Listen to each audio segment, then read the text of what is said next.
여러분 혹시 한여름에 이유 없이 피부가 화끈거리고 찌릿찌릿 전기가 흐르는 듯한 통증을 느껴보신 적 있으신가요? 아, 벌레에 물렸나? 하고 넘겼는데 몇 시간, 아니 며칠이 지나도 계속 같은 부위가 아프고 작은 물집이 잡히기 시작한다면 그건 단순한 피부 트러블이 아니라 대상포진일 가능성이 높습니다. 특히 여름철에 이런 증상이 나타난다면 더욱 주의가 필요합니다. 많은 분들이 대상포진을 나이 든 사람들이 걸리는 병 정도로 알고 계시는데요. 사실은 그렇지 않습니다. 최근 국내 통계를 보면 40에서 60대에서 환자가 가장 많이 발생하지만 20에서 30대 젊은 층에서도 환자가 꾸준히 늘고 있습니다. 그리고 흥미로운 건 여름철에 발병률이 유난히 높다는 점입니다. 그 이유가 뭘까요? 여름은 덥지만 오히려 우리 몸의 면역력이 쉽게 떨어지는 계절입니다.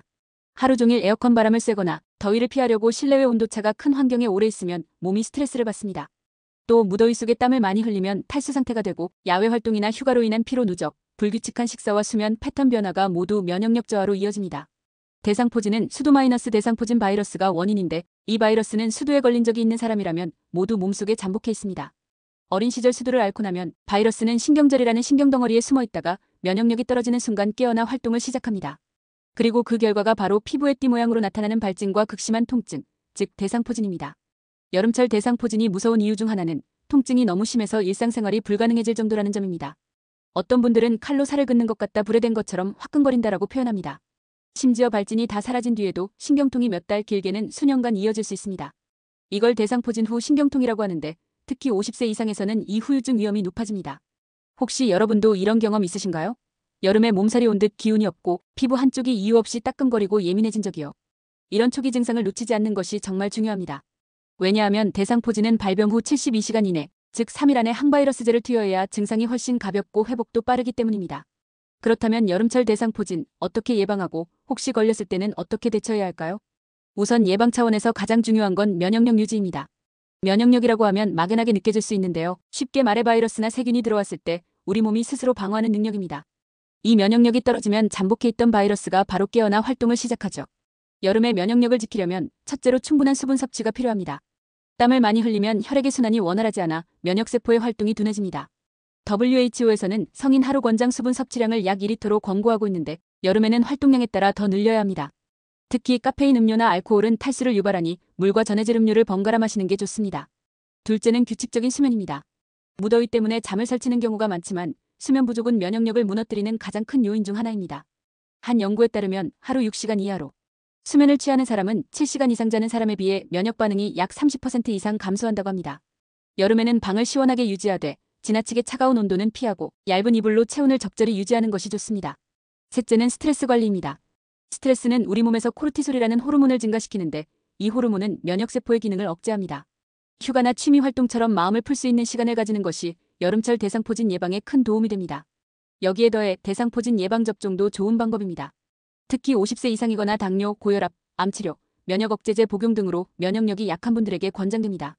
예방 백신은 대상포진 발병률을 5.90%까지 낮추고 설령 발병하더라도 증상과 후유증을 크게 줄여줍니다. 대상포진에 걸렸을 때 가장 중요한 것은 시간입니다. 초기에 대처하면 통증도 줄고 회복도 빠르지만 늦으면 늦을수록 고생기간이 길어집니다. 먼저 피부에 발진이 나타나기 전에도 전조 증상이 있습니다. 몸이 으슬으슬 춥거나 특정 부위가 이유 없이 쓰라리고 예민해지는 경우입니다. 특히 피부를 건드리지 않아도 전기가 통하는 듯한 통증이 생긴다면 거의 90% 확률로 해당 부위에 발진이 나타날 가능성이 있습니다. 보통 발진은 몸의 한쪽 허리나 가슴, 목, 얼굴 중 한 부위에 띠처럼 퍼집니다. 양쪽의 대칭으로 나타나는 경우는 거의 없습니다. 여기서 주의할 점은 발진이 나타나자마자 바로 병원에 가야 한다는 것입니다. 대상포진은 발병 후 72시간 이내에 항바이러스제를 투여하면 바이러스의 증식을 억제해 피부 손상과 신경 손상을 최소화할 수 있습니다. 하지만 3일 이상 지나면 이미 바이러스가 신경을 많이 침범해 약물 효과가 떨어지고 후유증인 대상포진 후 신경통 위험이 높아집니다. 치료 방법은 크게 세 가지입니다. 첫째, 항바이러스제 복용입니다. 아시클로버, 발라시클로버, 팜시클로버 등의 약물이 대표적이며 보통 7일간 복용합니다. 이 약물들은 바이러스가 더 이상 증식하지 못하게 막아주지만 이미 손상된 신경을 복구시키지는 못하므로 초기 투약이 중요합니다. 둘째, 진통제와 신경통 조절제 사용입니다. 일반 진통제부터 시작해 통증이 심하면 신경안정제나 항경련제를 함께 쓰기도 합니다. 일부 경우에는 스테로이드로 염증을 완화시키기도 합니다. 셋째, 상처 관리입니다. 대상포진 발진 부위는 물집이 터지면 2차 세균 감염 위험이 높습니다. 특히 여름철 땀이 많이 나는 부위는 더 주의해야 하죠. 물집은 절대 손으로 터뜨리지 말고 병원에서 소독 후 멸균 거즈로 덮어주는 것이 좋습니다. 그리고 또 하나 중요한 사실, 얼굴이나 눈 주변에 대상포진이 생긴 경우입니다. 이때는 반드시 안과 진료를 함께 받아야 합니다. 눈신경에 바이러스가 침범하면 시력 저하나 심하면 실명까지 이어질 수 있기 때문입니다. 마찬가지로 귀 주변에 생긴 경우는 청력 손상, 어지럼증, 안면 마비를 일으킬 수 있는 람세이 헌트 증후군으로 진행할 수 있어 긴급 치료가 필요합니다. 여기서 많은 분들이 궁금해하는 질문 하나, 대상포진은 전염되나요? 입니다. 결론부터 말씀드리면 대상포진 자체는 건강한 성인끼리는 잘 전염되지 않습니다. 하지만 대상포진 환자가 있는 집에서 수두에 걸린 적이 없는 사람이나 예방접종을 하지 않은 아이가 접촉하면 그 사람은 수두에 걸릴 수 있습니다. 즉, 바이러스가 전염은 되지만 대상포진이 아니라 수두로 발병하는 것이죠. 그래서 가정 내 환자가 있다면 발진 부위를 가리고 수두 면역이 없는 사람과의 접촉을 피하는 것이 좋습니다. 또 한 가지, 많은 분들이 대상포진이 한번 걸리면 다시는 안 걸린다라고 알고 계신데 이건 잘못된 상식입니다. 실제로 국내 자료에 따르면 대상포진 재발률은 약 510%에 달합니다. 특히 면역이 약해진 상태가 반복되면 재발 위험이 더 커집니다. 그러니 한번 겪었다고 방심해서는 안 됩니다. 그렇다면 실생활에서 대상포진 위험을 낮추기 위해 어떤 습관을 들여야 할까요? 첫째, 꾸준한 운동입니다. 여름이라고 너무 무리한 야외 운동은 피해야 하지만 가벼운 실내 스트레칭, 요가, 걷기 운동은 면역세포의 활성도를 높여줍니다. 하루 30분, 일주일에 5회 이상을 목표로 하면 좋습니다. 둘째, 균형 잡힌 식사입니다. 단백질은 면역세포의 재료이므로 반드시 충분히 섭취해야 합니다. 살코기, 생선, 두부, 달걀, 콩류 등이 좋습니다. 또 비타민C, 이 아연은 면역 조절에 중요한 역할을 하므로 신선한 과일, 채소, 견과류를 꾸준히 먹는 것이 좋습니다. 예를 들어 여름제철 과일인 복숭아, 자두, 블루베리, 토마토 등이 추천됩니다. 셋째, 냉방병 예방입니다. 에어컨 바람을 직접 쐬지 말고 실내외 온도차를 5도 이내로 유지하는 것이 좋습니다. 온도 변화가 심하면 자율신경계가 혼란스러워지고 이로 인해 면역력이 떨어집니다. 넷째, 체온 관리입니다. 여름에 체온이 떨어지면 혈액순환이 느려지고 면역세포 이동이 둔해집니다. 장시간 찬물에 발을 담그거나 차가운 음료를 과도하게 마시는 습관은 피하는 것이 좋습니다. 마지막으로 이미 대상포진을 겪은 분들은 발병 후 6개월이 지나면 예방접종을 고려해보는 것이 좋습니다. 재발 방지와 후유증 예방에 도움을 줍니다. 여름철 대상포진은 단순히 피부병이 아니라 신경과 면역에 모두 영향을 미치는 질환입니다. 오늘 말씀드린 예방법과 초기 대처 방법을 잘 기억하신다면 혹시라도 걸렸을 때 피해를 최소화할 수 있습니다. 실제 환자 사례를 하나 말씀드리겠습니다.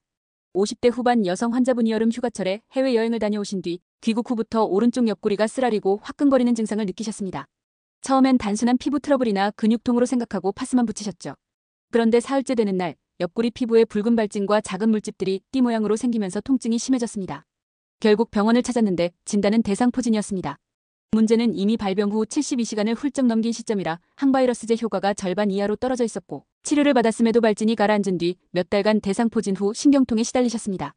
환자분은 피부 발진은 금방 나았는데 피부 안쪽 깊은 곳에서 바늘로 찌르는 듯한 고통이 밤낮 없이 이어졌다고 말씀하셨습니다. 이처럼 대상포진은 피부에만 나타나는 병이 아니라 신경의 질환이라고 보는 것이 맞습니다. 바이러스가 신경을 직접 공격하기 때문에 신경이 회복되는데 시간이 오래 걸리고 회복 과정에서도 통증이 지속될 수 있습니다. 그렇다면 발병 후 회복 기간 동안 어떤 생활 습관을 유지해야 후유증을 줄일 수 있을까요? 첫째, 발진 부위는 항상 깨끗하고 건조하게 유지해야 합니다. 땀이 차면 2차 감염 위험이 높아지고 상처 치유도 느려집니다. 샤워 후에는 깨끗한 수건으로 톡톡 두드리듯이 물기를 제거하고 필요시 멸균 거즈로 보호합니다. 둘째, 통증이 심할 경우 무조건 참지 말고 의료진과 상의해 적절한 약물 치료를 이어가는 것이 중요합니다. 통증을 방치하면 신경이 통증을 기억하는 상태가 되어 회복 후에도 신경통이 오래 지속될 수 있습니다. 이를 통증 기억화 현상이라고 부르는데 초기부터 적극적인 진통 관리가 필요합니다. 셋째, 영양 공급입니다. 신경 회복에는 단백질과 비타민 B군이 필수적입니다. 특히 비타민 B1티아민, B6, B12는 신경 재생과 통증 완화에 도움을 줍니다. 살코기, 달걀, 유제품, 견과류, 통곡물, 해산물 등을 꾸준히 섭취하는 것이 좋습니다. 넷째, 적당한 운동과 스트레칭입니다. 발병 초기에는 무리한 활동이 금물이나 회복 단계에서는 가벼운 전신 스트레칭이나 요가, 느린 걷기 운동이 혈액순환을 촉진하고 신경 회복을 돕습니다. 단 발진 부위에 자극이 가지 않도록 주의해야 합니다. 다섯째, 충분한 휴식과 스트레스 조절입니다. 심리적 안정은 면역 회복에 큰 역할을 합니다. 명상, 호흡법, 독서, 음악 감상 등 마음을 편안하게 하는 활동을 꾸준히 하시면 좋습니다. 여름철 대상포진은 예방 조기 발견 초기 치료 이 세 가지가 핵심입니다. 예방을 위해서는 충분한 수분 섭취, 규칙적인 수면, 균형 잡힌 영양, 적당한 운동, 스트레스 관리가 필요합니다. 그리고 조금이라도 의심되는 증상이 생기면 지체 없이 병원을 찾아야 합니다. 마지막으로 고위험군 50세 이상, 만성질환자, 면역저하자은 예방접종을 적극적으로 고려하는 것이 좋습니다. 혹시 이 영상을 보고 계신 여러분 중 피부가 이유 없이 화끈거리고 통증이 느껴진다면 오늘 들으신 내용을 꼭 기억하시길 바랍니다.